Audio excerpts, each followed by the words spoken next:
Universal Design for Learning, a case study solution.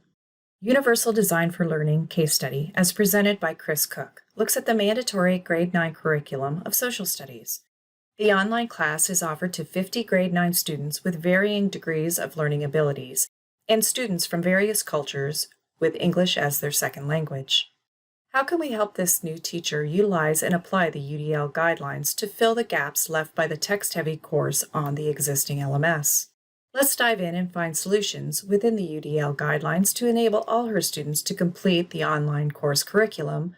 One of the concerns is the number of students who read at a significantly lower level than that of the expectations of the reading level correlation chart. Utilizing UDL guidelines, a recommendation would be that the textbook format be made available in alternate forms such as an audiobook and concentrated or chunked information, which would exclude all extraneous content, and also a recommendation of the addition of curated video content. Fortunately, the required textbook is available in the following consumable formats, textbook and audiobook. Making both formats available to all students will aid the students with reading difficulties and offer an alternate form to all students. This strategy would allow the students to engage in the content more fully, in a modality best suited to their comprehension style, and help them better to relate to the topic. Now, what about the students who may write at a significantly lower level than is expected of a Grade 9 learner? So how are they to demonstrate their understanding of the online course topic?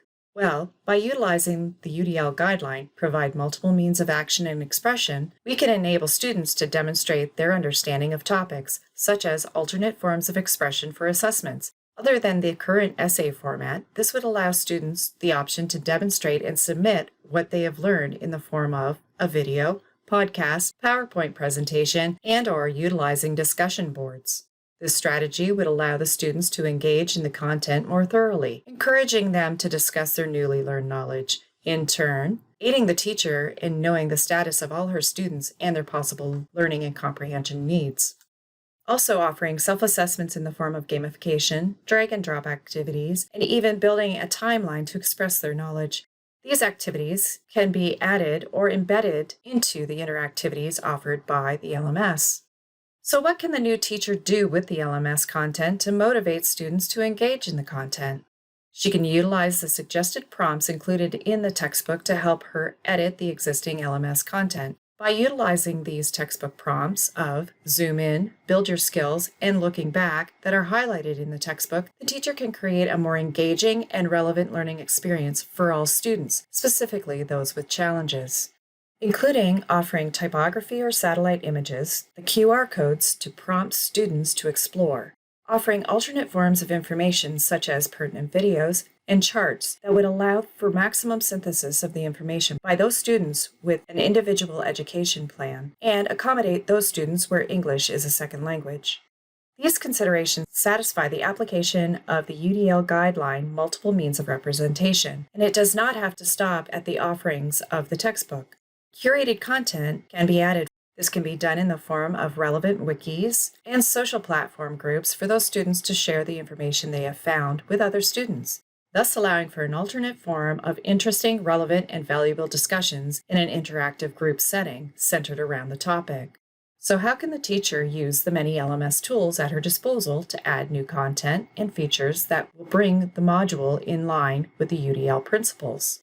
To reiterate some of the applications of the UDL guidelines, the recommendation of multiple means of engagement, representation, and action and expression all be employed to enhance the LMS structure, such as adding pages, assessments, new content, interactive features, links, and more within the menu structure of the LMS, utilizing the LMS capabilities to enhance learning in the following ways.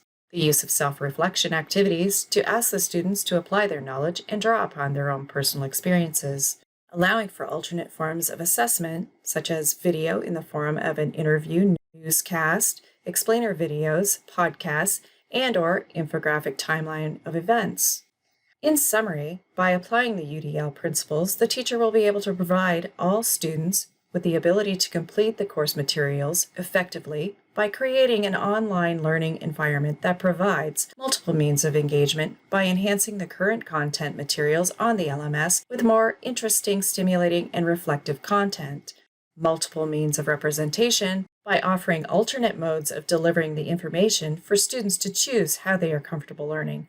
Multiple means of expression by enabling students to express their knowledge in forms that allow them to show what they have learned, whether that be verbally, visually, or in the written form. The goal of UDL is to utilize a variety of teaching methods to remove any barriers to learning. That is why UDL benefits all learners.